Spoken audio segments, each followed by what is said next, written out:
welcome back to Everyday Struggle. I'm tired of this shit, man. Why y'all keep matching, bro? What's going on here, yo? None of What's this is going on here? planned. Y'all having secret group text, y'all coordinating this We're shit. plotting against you. Last time was some tie-dye shit. Now y'all Yeah. kind of, what's going on? We're trying to make you look wilder than ever, Akademiks. Right. Nah, this it's is all really good. all. It was not I by try to keep design. it simple. Yeah.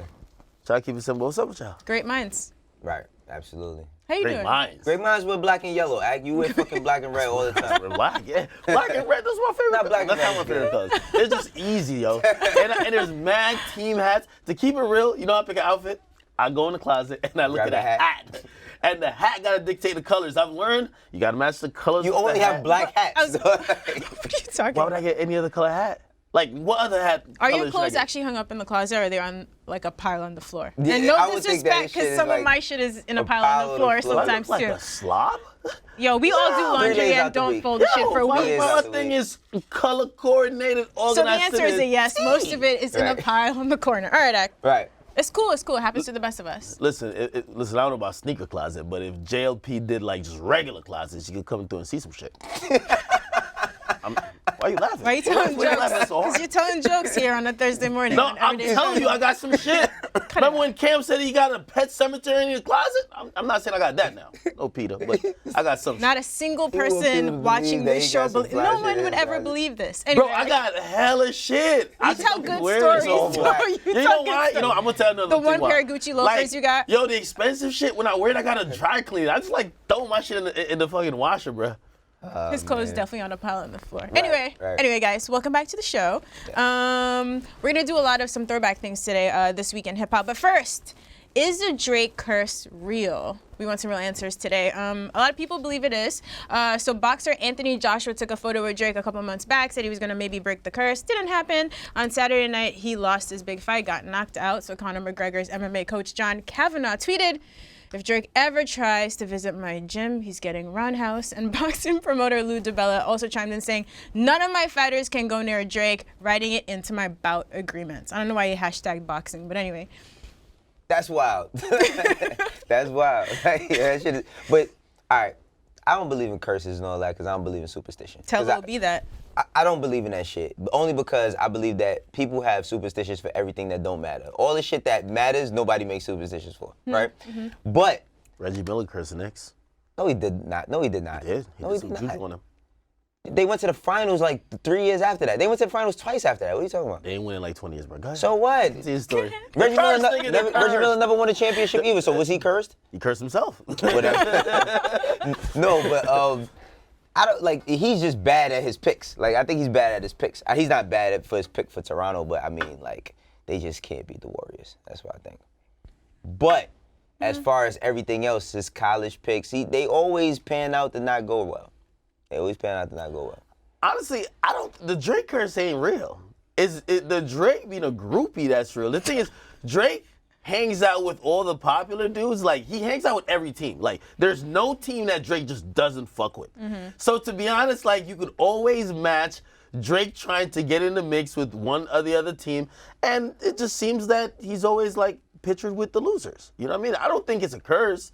Like, if the fat dude who knocked out Anthony Joshua wanted to take a picture with him, Drake will be there too. Can we at least put some respect on his name? What's his name? I don't know. I thought someone just said it here. I don't watch Ruiz, I know- boxing. I know There we his go. last I Salute watch to the Mexicans. He's Mexican? Yes, he's the first Mexican heavyweight And champion. Reese? Yeah. Okay, Yeah, there we well, go. he knocked that nigga the fuck out. And again, Drake is at the wrong place at the wrong time because of not his true belief. Like, even the Kentucky shit. Is Drake really a Kentucky basketball fan, bro? Do you really think that? Well, it's not about him being a Kentucky. Or do you think Drake's really a fan of this guy? Or Drake sees a guy who's on the come up? It's a moment. I think Drake picks moments. He's always done moments. Well, the Kentucky shit is a lot of. I don't know where the Kentucky shit came from, but I know that like he had his Jordan thing going on, and Jordan brand and Nike was doing a lot of stuff for Kentucky, and he made a special like Jordan for the team or Coach Calipari. The shits never came out, but I don't think that it's a curse. And then I also don't think that he just takes pictures with everybody and then people just pick the picture of the loser every time. I don't believe that. Like, no, I'm Are you really trying to say there's some pattern? there's some pattern to this? There's a pattern. There's definitely a pattern. Like every team he co-signs, it's not that the team that he co-signs or that he says is gonna win usually loses. Yeah, so what does that mean? Because not that they're not talented. Get the credit. That's what I'm saying. Like, I think his groupie ways has just gotten him this narrative. Because think about it. This nigga a groupie. No. Well, I mean, be honest, right? Yo, if we go back to last year, sticking to NBA, right? Mm-hmm. If we go back to last year and a couple years before, he was always really rocking super heavy with the Warriors. They won. Right? Yeah, but got him. But no, I want to say that he did. No, it's a difference, right? Now, him and Steph Curry having their own little personal relationship, and it's off time, they chill together, all of that. I mean, the top people in every field usually chill together. But that's one thing. He was not. No. He was not. Drake wasn't at the finals clapping how he is on the sidelines of the Raptors. He wasn't doing all of that shit. Well, and no championship that they ever won. That's his whole. But that's what I was saying. Like, yo, we've never seen a person within their field of like entertainment that's that dominant be that much of a fan for somebody else in other fields. Like, shit, when Jay was never on some groupie shit like that, bro. No. Like wait. Chess with players, no, that's a different, running crazy at the guard. Like, come on, man. Yeah, you would look at Jay like, his actions. Now, look, his actions. Giving somebody a shoulder massage, bro. That's his actions. I'm talking about with Jay. Stop. Jay is cool with all of the top people, like everybody who's at the top of any fucking class, executives or whomever. Like, but cool in a cool way. Yeah, but Jay is not like in he's a just Pierce way. He's just a laid back person. Cool That's dude. how Drake's personality is. He's just over the top with how he acts at the game. Do you remember when Drake? Was it Drake? Right. He was trying to get in like the locker room one time and they told him no, that's the only thing. And yo, I'm telling you, Aubrey might see this. Aubrey, I fuck with you still, man. But damn, bro, you come off like a group. You doing too much. You're trying to get in the locker room with a bunch of sweaty dudes. Like I get. I'm not making it sound like that. I'm not making it sound like that. I get they're your friends. Right. You could be a fan. But there's a real thin line between, yo, I get it. You have courtside seats. We get it. You're probably closer to the floor than the seventh player on the bench or whatever. But Jesus, bro, do you have to be up on the cold? Act just wants a shoulder massage. That's what this is all about. I think the way he kind of ingratiates himself into the sport, especially now we're seeing it. It's a lot. You're going to hold him culpable for certain shit. Right. Like if they lose and you're doing all that shit, it's his fault. Okay. All right. I'm sorry. Nah, but that's not why. I mean, it's not the actions. It's just his picks. That's all. It's just his picks. Like he'll pick this team or that team, and the team doesn't win. And no matter what team it is, it's always 50-50. Like every team got a chance to compete every night. But I don't think it's like his actions that make people lose. It's just because he doesn't pick the right teams. Like, you know, certain people you would ask, like, who would you pick in this bet? He just picks the wrong bets. That's it. I don't even know if he picks. He does pick. Yo, when he said, what was it? Was it Alabama? It was somebody that he said was going to win something, and they didn't win. It's like Alabama versus Clemson. Like, he said that they was going to win, and they didn't win. I might have changed my opinion on that, man, because this nigga Drake even dropped a song about Johnny Manziel drafting. Yeah, and all that. remember how that was. Yeah, bro, Drake might be a curse. But at that time, though, Johnny Manziel, everybody thought Johnny Manziel was nice. He just came to the league. Maybe they just gassed him up too much. But he could, he gassed himself up, though. Smoking crack or something. He came to the league. He was wilding though. Like that, you can't hold Drake accountable for that because he was he the number? I think he might have been the number one pick that year. But he was the top. All right, hold on. But if the common denominator in being close and attaching yourself to everybody who don't pan out or being with the losers. So is curse or no curse? And let's move on. I think it's no curse. No curse. Just bad picks. He just argued about this for 6.5 minutes and then changed his mind. I just changed my opinion. Let's see what happens with this series. Okay. All right. Fair enough. The curse could be broken. The curse that does not exist could be broken. All right, man. So Drake is a groupie. That's X summary. Those are his words, his direct quote. Bro, I hate. You're a direct quote. I hate seeing my favorite rapper look like that, bro. Saw you. You said it, not me. Embarrassing us. Not me. Anyway, let's talk about some music. Some real New York music. So last week, Jim Jones released his album El Capo, 16 songs. Some really great features on this. Rick Ross, Fat Joe, Cam, of course, Jada, and more. Produced by the Heatmakers. Follow up to his 2018 album, Wasted Talent. I know Wayno is a fan of this album. Let's start with you for Harlem. Well, I was lucky enough to go to the studio prior to this coming out. Jim played it for me. He asked, you know, what did I want to hear from him? I think like, and Axe said it, because Axe said, you know, he grew up a fan of the traditional Dipset sound, heat makers and all of that. I think that Jim found a way to do that without like overdoing it. You know what I'm saying? Like without overdoing it. Like he didn't try to recreate the Diplomat sound of the early 2000s and shit. He just stayed to where he was at today. But the shit, to me, it's like, it's funny with Jim's discography, because most of his best stuff came very, very early on, and then like his latest shit was just like, it just stayed like kind of stale. But this one put him back in the conversation of like Hustler's Poem. I think like this is one of my favorite albums from Jim since Hustler's Poem. And that was like 06, I think. That's the album that had Ballin' on it and all that. Honestly, man, I think Jim is an underrated rapper, especially when like you listen to a project like this. And I have to explain underrated. Okay. The perception of Jim, again, I grew up diplomats, right? Like really traditional. Like, and even though Jim at times had some really dope verses, like you look to Juelz, you look to Cam for like more lyricism. And to be honest, like I thought over the years, like he was always underappreciated. And when he drops his solo project, sometimes you see like, yo, to keep it real, he holds his own. And him with Heatmaker Productions, you know, of course, the squad chimes in where necessary. I thought it was pretty solid. Yeah. I think if you're a Dipset fan, knowing where Jim came from, knowing everything that's happened with, you know, the Heatmaker was out of the loop for a little bit when it came to them. Shit, you know, they try to go different production. They have the UN thing. Cam and them are separated. For this to happen, I think it's dope, yo. I think, look, so with the underrated rapper thing, I think it's more of, not that he's underrated, I think that he's a great improvising rapper. You know what I mean? I think he's a great improvising rapper. He never, like, Jim was never expected to be, like, the dopest rapper out of the Diplomats. You know what I mean? Like, he never was expected to be that, and I don't think that underrates him. I think that he's better at just making songs. Because when I compare his albums to Juelz's albums, to me, he has better albums than Juelz. Now, Juelz might be the better rapper. I think Jim just knows how to work what he gets. You know what I mean? Like, he can take, like, I wouldn't say not the best beat, but he could take a beat and he could get more out of a beat than the Juelz can put on a beat with all his skill sets and all that. That would kind of make you feel like, in a way, that's being underrated.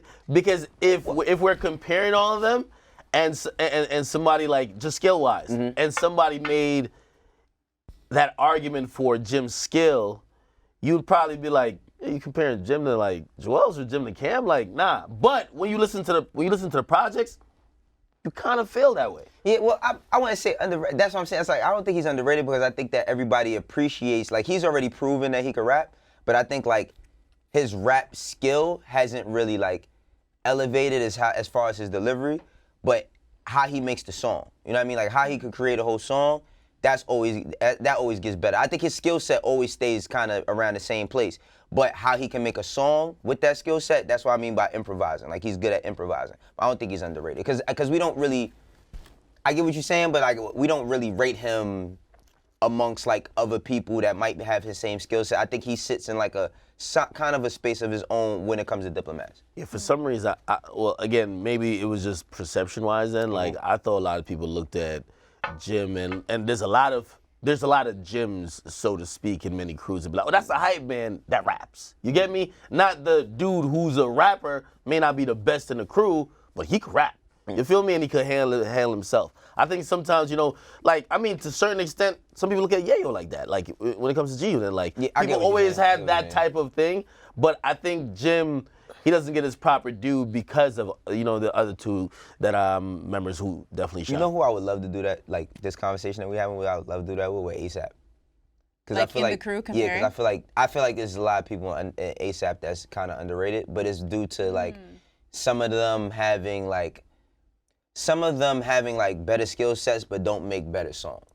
You know what I'm saying? Like, of course, Rocky, to me, Rocky is the best ASAP member, but I feel like 12E has a better, like, rapping skill than Rocky, but he can't make the songs that Rocky can make. Interesting. You know? We could do that, because it seems like they're releasing music. We never talked about the single they dropped either. But when we were talking when Ferg did come up and we were talking to Ferg, like, that's one thing Ferg was saying. Ferg was like, yo, you know, like people see the songs that became hits of mine, and they forget that I get busy too. Like I kind of grew up. Shit, I didn't even know how big of a student he was of hip hop, and he was like, and I guess that's how I interpret being underrated. Right. Where people see you as one thing and probably don't give you credit for another, while you could definitely handle yourself in that way. Yeah.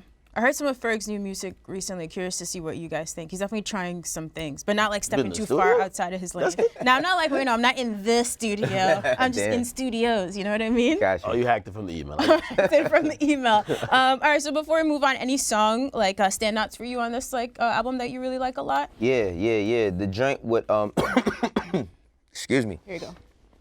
The joint, Love of the Hustle with Trav, and the joint with him and Cam. Was the one with Cam and Jordan, To Whom It May Concern. Those are like two of my favorite joints. I also like Sports Cars as well. Yeah. Like Currency, because I like Currency, he just always does. I love to hear Currency just talk about life. You know what I mean? Like, he should just call his next album Life, but those are my joints right there. You guys ready for This Week in Hip Hop? Yes. Sim throwback, you good? What are you looking at? Oh, You be no, like shuffling the cards like you have like a, what are you doing? What's up, man? I'm like in Atlantic City. What's the With problem? that bread, that's why he keep doing I'm that. about to do the money phone with everyday struggle cards, man. All right, guys. Jay-Z might get a shutdown, bro. All right, so This Week in Hip Hop, on June 3rd, 1997, Wu-Tang released their second studio album, WuTang Forever. So this was the follow-up to 36 Chambers, a double disc project. It actually debuted at #1 with over 600,000 copies sold in week 1. Went on to become their highest-selling album to date, and also earned them a Grammy nomination for Best Rap Album in 1998. So Triumph was the big lead single from this album, and it was also the only one that featured all of the members. Later on, October 1997, the album was certified 4 times platinum, so it sold over 2 million copies in the States. Right. How did this album age to you guys? For me, honestly, this is not one of my favorite Wu-Tang albums. Just showing my age, that album came out, I was in the 9th grade when the album came out. And by the time this album came out, I had already entered 36 Chambers from Wu-Tang, Return to 36 Chambers from ODB, Liquid Swords from GZA, Only Built for Cuban Links, Iron Man, all these Tikal, all of their solo efforts to get them to their second album. And I think that they had done so much great work in between that I kind of was spoiled, because they dropped like a few classics in between this run of dropping their first initial album and their second album.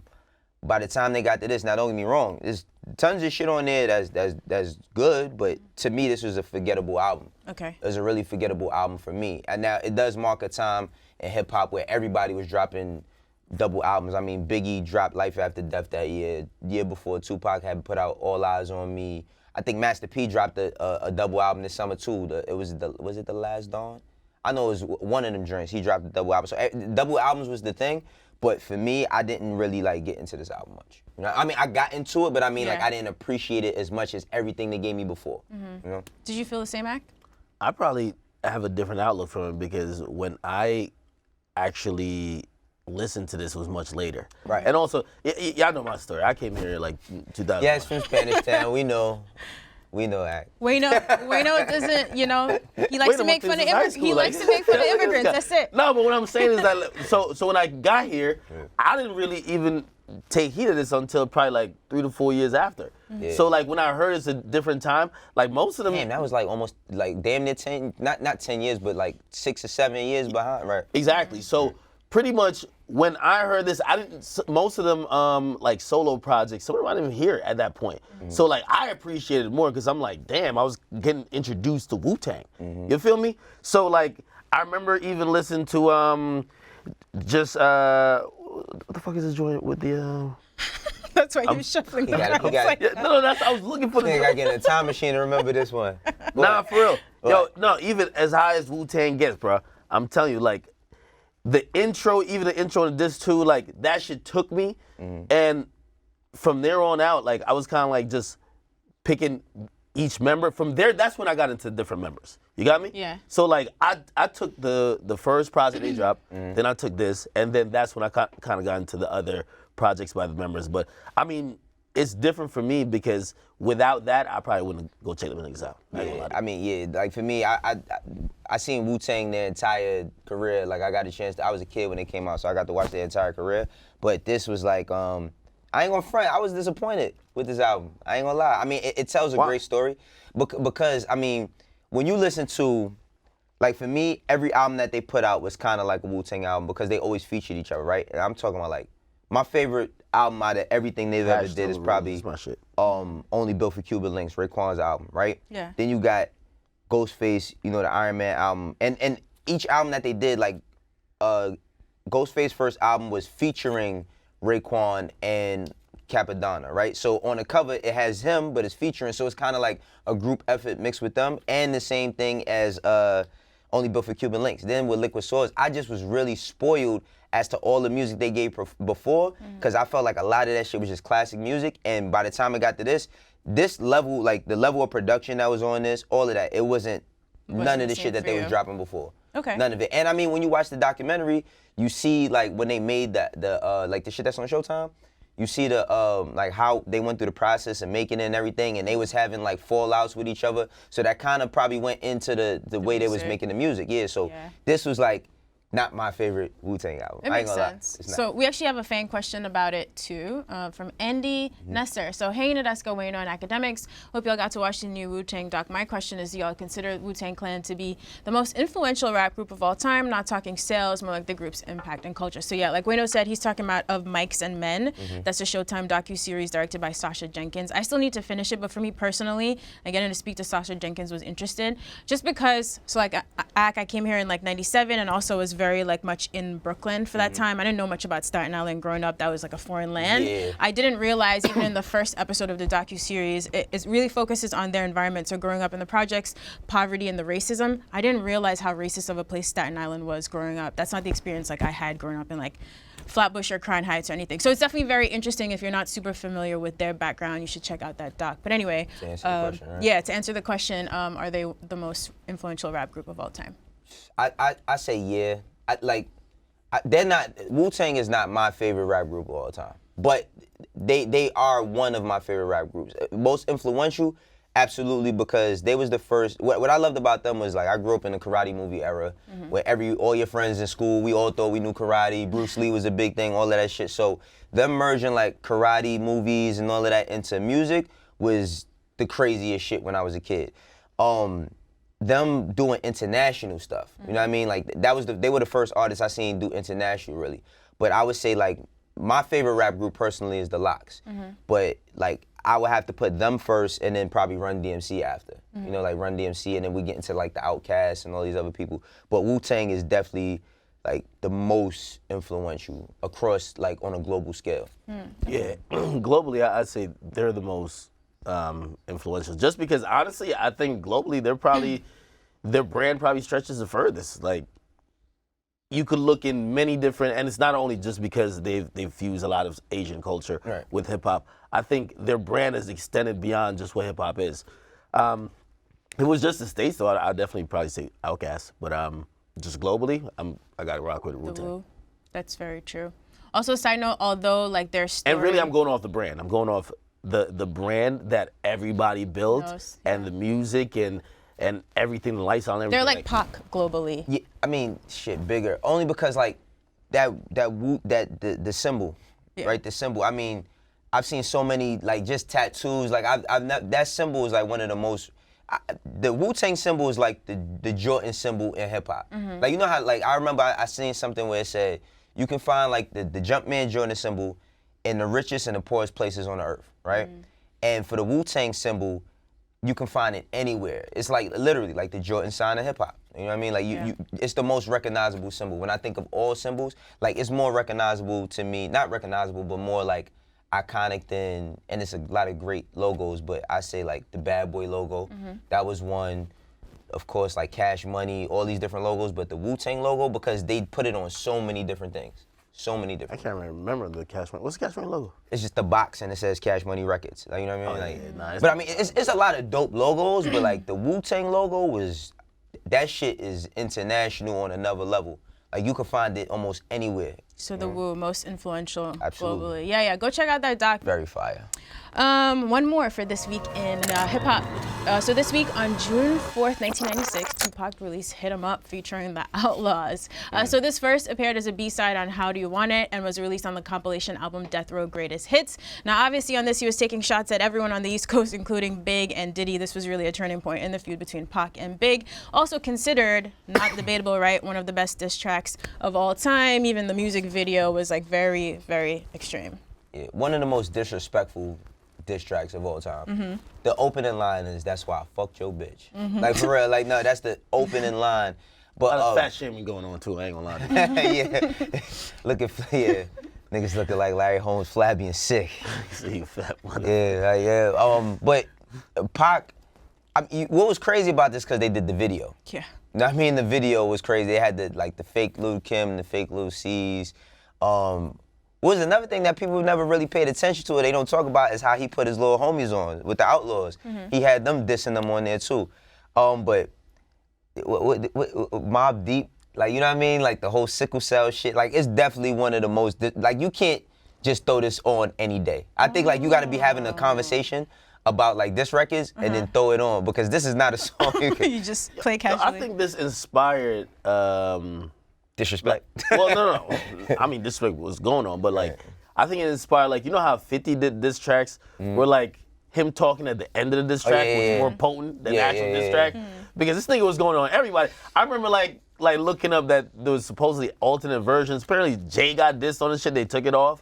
And I thought all that shit was like, imagine the time, like doing a time warp of when this shit comes out. Like, of course we know what happened to both artists, but it's crazy that more shit didn't happen, and even quicker. My fofo make sure all your kids don't grow. Like he was talking crazy, he was talking super crazy on this, but like this also spawned a lot of other diss records. Like I just was having a conversation with somebody, and they didn't know that Lil Kim made like Big Mama Thing, which was like her first single on her album that they put Jay-Z on, was a diss record to Tupac. It's a version where she's dissing Tupac and Faith on it. You know what I'm saying? So this shit spawned a whole lot of bullshit. Like, I can't even imagine, like, I don't even know if people take diss records that serious anymore. Not to this level. Yeah, not to this level. But this was definitely a fucking moment. Until Pusha mentioned 40 and then everyone went nuts. Nah, to me, this is probably my top diss track. It's definitely, well, Then Ether, then No Vaseline. I'll put Ether first, only because skill-wise, Ether was just like, it was dismembering on a lyrical level and on a disrespectful level. It had both. Now, like Pac, the vulgarity. Yeah, no, it was super vulgar.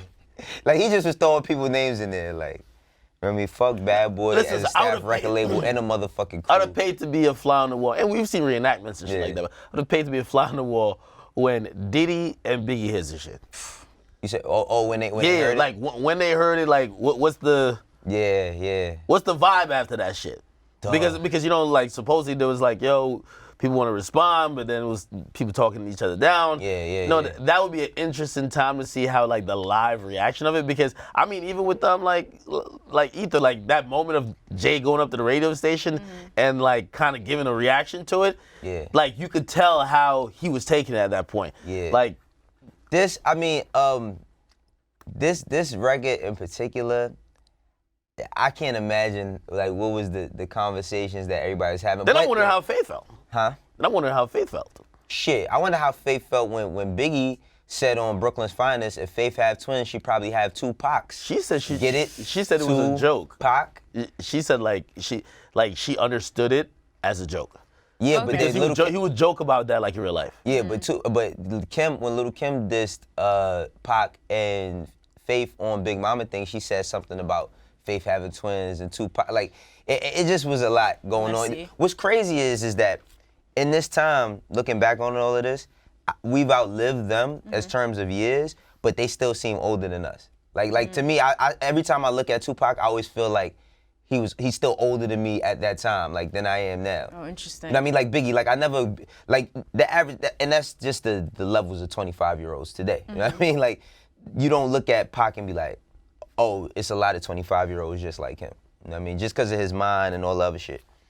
But needless to say, this was a wild, messy week in hip hop. Now, today's contender for On the Clock, it is Lil Bibby. So a little bit of background. So Bibby released his debut tape, Free Crack, back in 2013. This was a critically acclaimed project for him. It really put him on the map.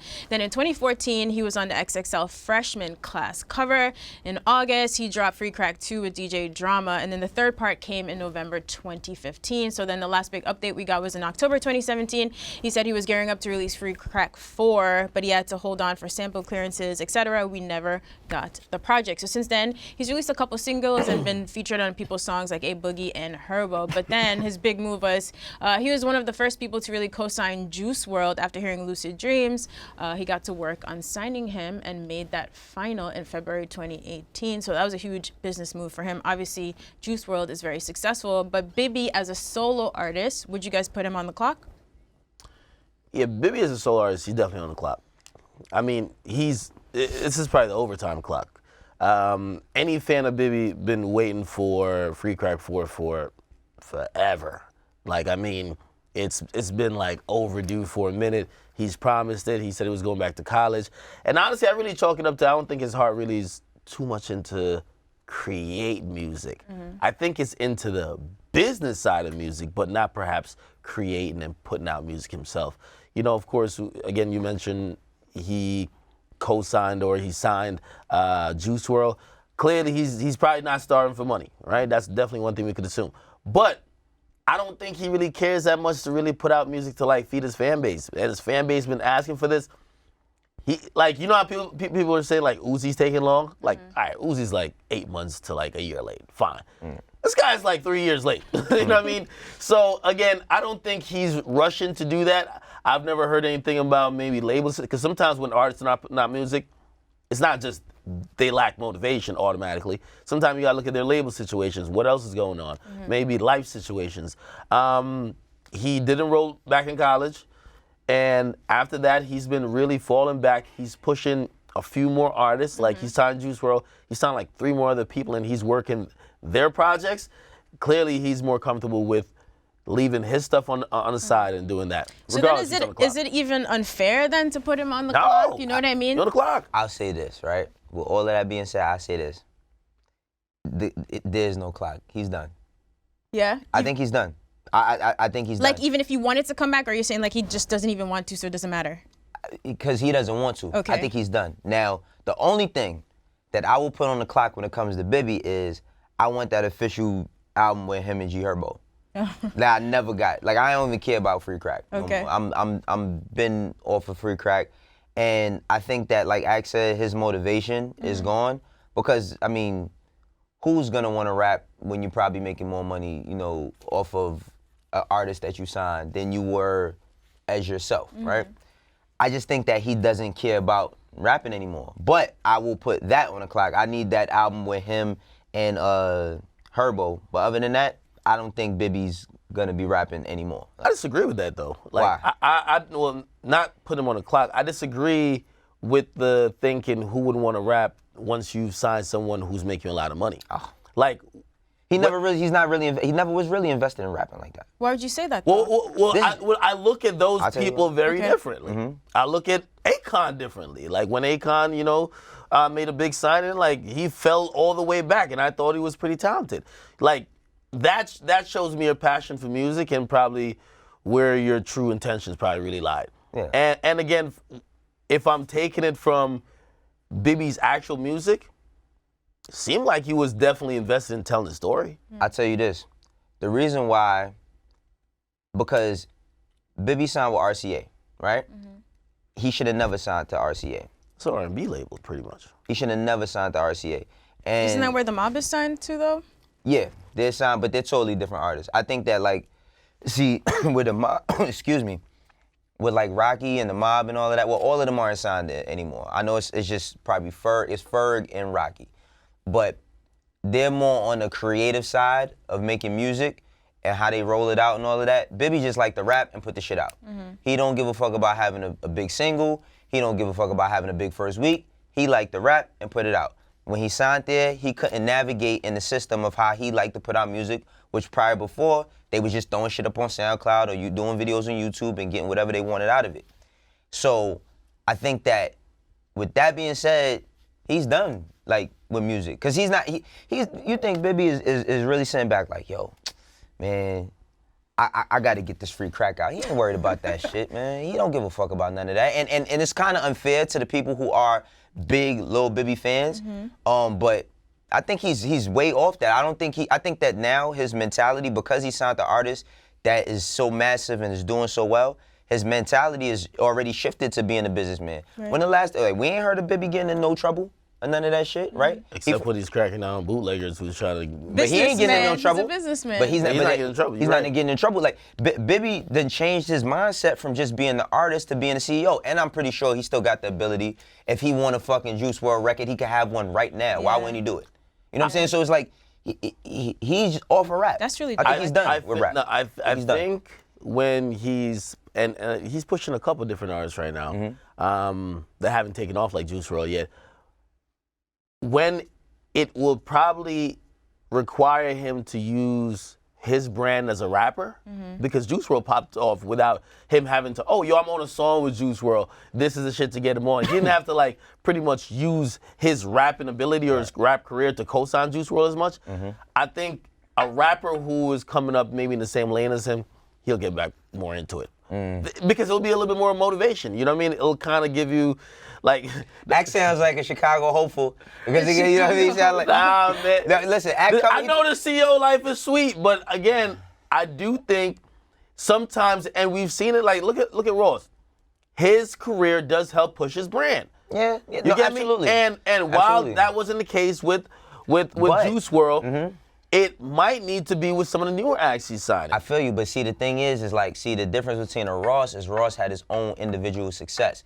Aside from Bibby probably getting signed, what success did he have as a solo artist himself? He never, like, I mean... he ain't giving himself a shot, really. He hasn't given himself a shot, and that's what I'm just saying. But look at his counterparts. Look at Dirk. Look at G Yeah, Herbo. but now look at Dirk, look at G Herbo, but in terms of business, he's probably went way further past them. So right. You know, I might be throwing my mind into his body, hypothetically speaking about what I would do.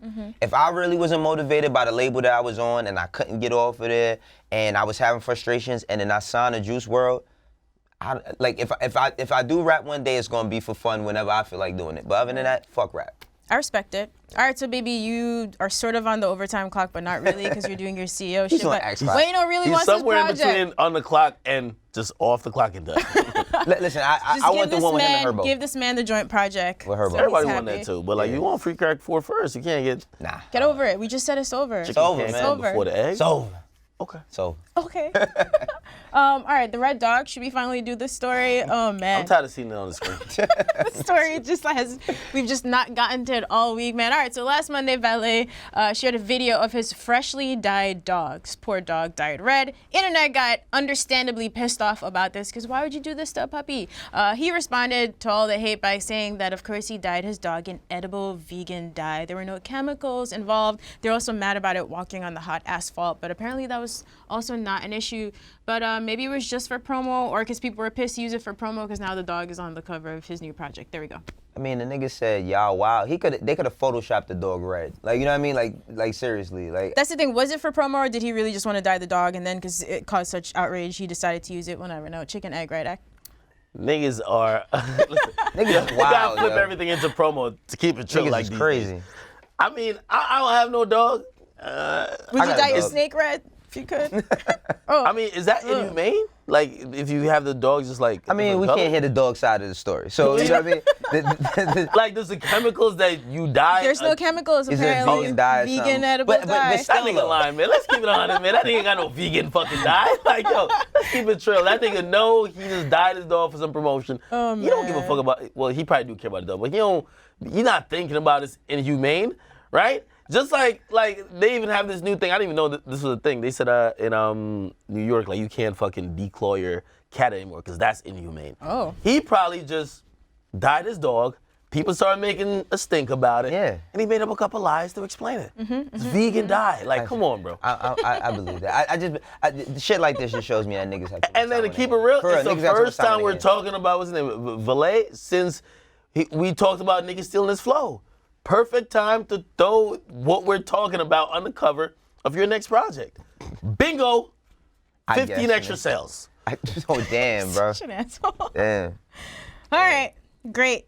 Now that that's over, on to some pocket watching. Pocket watching. So we talked earlier this week about Jay becoming the first hip-hop billionaire. Now, according to Forbes, Rihanna has reportedly become the world's richest female musician. So, of course, she's making great music for like a decade now, which is kind of nuts. But she's worth about 600 mil thanks to Fenty Beauty and her Savage x Fenty lingerie line, you know, plus touring, etc.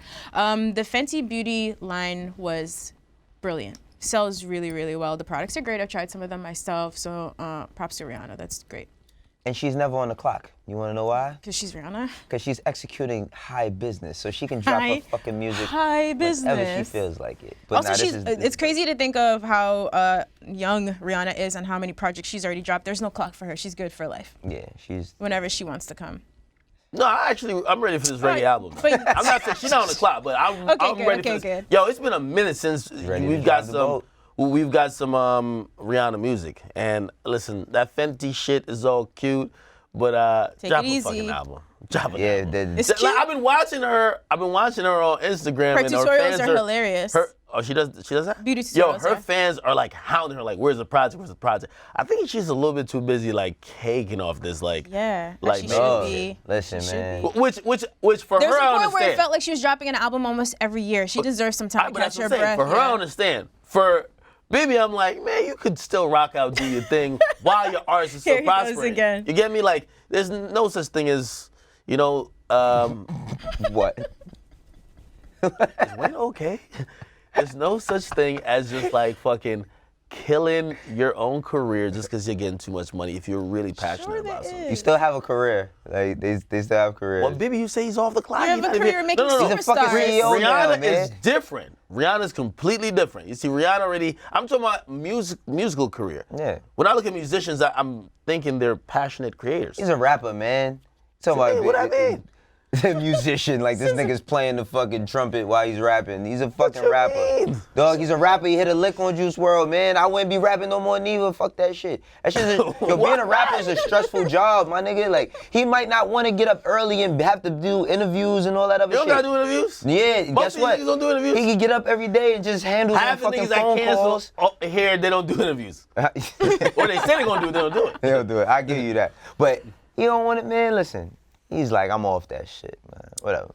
Anyway, Rihanna could take her time. But I'm ready for the reggae album. I want to hear a song with her and Buju Banton. Oh, yeah. And her Movado. Yeah, Of course, yeah, man. yeah, that would be I'm ready for it. Facts. And Coffee, Facts. all of them. And Party Next Door. All right, relax. Right. We gotta go. Relax. Stop throwing shade. We gotta go. But hey, Uzi might be dropping an album in 2 weeks, so you know we might have some new music to talk about soon. That's it. I told you I ran into Uzi. Remember I told you I ran into Uzi last Friday? Randomly in Manhattan. He does a great Uzi impersonation, by the way. It's It's all in hilarious. the facial Nah. expressions. It's great. It was so funny. But he seemed very happy. He seemed very, So the very album's happy. coming, you're saying? Have I you don't been know in if the it- studio I have a right lot now? of questions about I don't it. know. No, we don't have Go time ahead. to We end don't this have time. episode. Yeah, we don't. But whenever his album drops, we're going to do a full episode on Uzi. Or at least like 80%.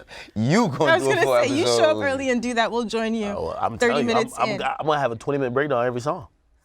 I'm definitely going to be crying when he drops that. Oh my God. All my right, face. y'all. We get Sombrero gotta Act back. Go. Sombrero Act. I haven't seen him in a minute. Did the Guys, free Uzi movement work? That's the question I got. all right, we gotta Yeah, go. we gotta go. Hope you guys have a went from sad fantastic to happy that weekend, quick? a phenomenal weekend. To quote my Nigga man went from sad Akademiks to here. happy He's still mad quick. talking. Start doing this We'll shit. see you here Monday on Everyday Struggle. What are you? A lot of rappers be doing this shit with the money. What? Kodak Black. How they do it? I don't know how to do it.